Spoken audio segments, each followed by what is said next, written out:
اچھا، تو آج ہم کمپیوٹر میموری کی تاریخ میں ایک بہت ہی تیز رفتار سفر پر جا رہے ہیں، یہ دیکھنے کے لیے کہ پچھلی 2 دہائیوں میں ٹیکنالوجی کتنی، اور میرا مطلب ہے کتنی تیزی سے آگے بڑھی ہے۔ کبھی سوچا ہے کہ ہر نیا کمپیوٹر پچھلے والے سے اتنا زیادہ تیز کیوں محسوس ہوتا ہے؟ بھائی، اس کا ایک بہت بڑا راز اس کی میموری یعنی ریم کے ارتقاء میں چھپا ہوا ہے۔ یہی وہ گمنام ہیرو ہے جو ہمارے کمپیوٹرز کو اصل طاقت دیتا ہے۔ تو ہمارا سفر شروع ہوتا ہے سن 2000 میں DDR1 کے ساتھ۔ سمجھ لیں کہ یہ وہ انقلابی نقطۂ آغاز تھا جس نے آنے والی ہر چیز کی بنیاد رکھی۔ دیکھیں، DDR1 نے پرانی SD ریم کے مقابلے میں ایک بہت بڑی چھلانگ لگائی تھی۔ یہ 2.5 وولٹ پر چلتی تھی، اس کی رفتار 400 میگا ہرٹز تک تھی اور یہ 3.2 گیگا بائٹس فی سیکنڈ کے بینڈ وڈتھ فراہم کرتی تھی۔ اس نے اس وقت کے مشہور پروسیسرز جیسے انٹیل پینٹیم 4 اور AMD ایتھلون کو طاقت بخشی۔ تو اصل بات یہ ہے کہ DDR1 ایک گیم چینجر تو تھی، لیکن اس کی کامیابی نے ہی اگلا چیلنج بھی پیدا کیا۔ وہ چیلنج تھا بہتر کارکردگی کے ساتھ مزید رفتار کی ضرورت۔ اور ہاں، یہ بجلی بہت زیادہ استعمال کرتی تھی، جو ایک بڑا مسئلہ تھا۔ اور بس یہیں سے ہم اگلے مرحلے میں داخل ہوتے ہیں۔ اب توجہ صرف رفتار پر نہیں تھی، بلکہ کم بجلی استعمال کر کے زیادہ کام کرنے پر منتقل ہو گئی۔ چلیں دیکھتے ہیں کہ یہ کہانی کیسے آگے بڑھتی ہے۔ 2003 میں DDR2 آئی اور اس نے وولٹیج کو 2.5 سے کم کر کے صرف 1.8 وولٹ کر دیا۔ یہ ایک بہت بڑی بات تھی۔ اس نے بینڈ وڈتھ کو دگنا سے بھی زیادہ یعنی 8.5 گیگا بائٹس فی سیکنڈ تک پہنچا دیا، جس کی وجہ اس کا فوراً پری فیچ بفر تھا۔ آسان لفظوں میں کہیں تو یہ میموری کو ایک ساتھ زیادہ ڈیٹا تیار کرنے کی اجازت دیتا تھا، جس سے رفتار بڑھ جاتی تھی۔ لیکن یہاں ایک چھوٹا سا ٹریڈ آف تھا۔ DDR2 ڈیٹا کو بہت تیزی سے منتقل کر سکتی تھی، لیکن کبھی کبھی اس کا رسپانس ٹائم یا جسے ہم لیٹنسی کہتے ہیں، وہ DDR1 سے تھوڑا زیادہ ہوتا تھا۔ اس نے انٹیل کور 2 ڈوو جیسے سسٹمز کو طاقت دی جو اس وقت بہت مقبول تھے۔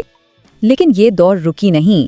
2007 میں DDR3 نے میدان میں قدم رکھا۔ یہ براہ راست DDR2 کی بنیاد پر بنی تھی اور اس نے کارکردگی کو ایک بالکل نئی سطح پر پہنچا دیا۔ DDR3 نے وولٹیج کو مزید کم کر کے 1.5 وولٹ کر دیا، رفتار کو سیدھا 2133 میگا ہرٹز تک دگنا کر دیا اور بینڈ وڈتھ کو 17 گیگا بائٹ فی سیکنڈ سے بھی اوپر لے گئی۔ اس میں 8N پریفیچ بفر تھا، یعنی DDR2 سے بھی دگنا، اور یہ ابتدائی انٹیل کور I سیریز اور AMD FX چپس میں استعمال ہوتی تھی۔ نتیجہ کیا نکلا؟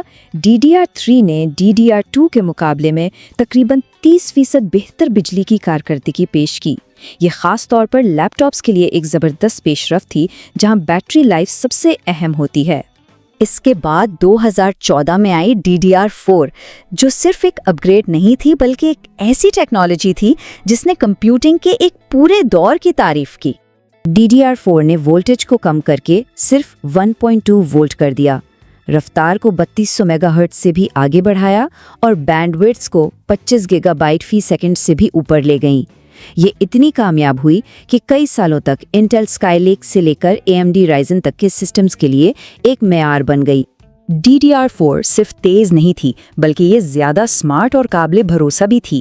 بینک گروپس نے ایک ہی وقت میں کئی کاموں کو سنبھالنا آسان بنا کر پیرالل پروسیسنگ کو بہتر بنایا، اور CRC نے یقینی بنایا کہ ڈیٹا ٹرانسفر ہوتے وقت خراب نہ ہو۔ اور ہاں، اس نے بہت بڑی میموری سائز کی بھی اجازت دی، جو پہلے ممکن نہیں تھا۔ اور اب ہم DDR5 کے دور میں داخل ہو چکے ہیں۔ یہ آج اور کل کے بڑے ڈیٹا کے مطالبات کو سنبھالنے کے لیے بنائی گئی ہے۔ ذرا ان اعداد و شمار پر ایک نظر ڈالیں۔ DDR5 صرف 1.1 وولٹ پر کام کرتی ہے اور اس کی ابتدائی رفتار ہی 4800 میگا ہرٹز ہے۔ یہ رفتار زیادہ تر DDR4 کی چوٹی کی رفتار سے بھی زیادہ ہے۔ یہ واقعی ایک نئی سطح کی کارکردگی ہے۔ لیکن اصل جادو ان نمبرز سے بھی آگے ہے۔ DDR5 کی سب سے بڑی چھلانگ اس کے آرکیٹیکچر میں ہے۔ اس میں 2 چھوٹے آزاد چینلز ہیں جو کارکردگی کو بہت بڑھاتے ہیں، اور اس میں آن ڈائی ایرر کریکشن اور پاور مینجمنٹ براہ راست سٹک پر ہی موجود ہے، جو اسے زیادہ قابل بھروسہ اور مستحکم بناتا ہے۔ تو یہ ساری طاقت آخر کس لیے ہے؟ یہ مصنوعی ذہانت یعنی AI، 8K ویڈیو ایڈیٹنگ اور اگلی نسل کی گیمنگ جیسی جدید اور ڈیمانڈنگ ایپلیکیشنز کے لیے ہے۔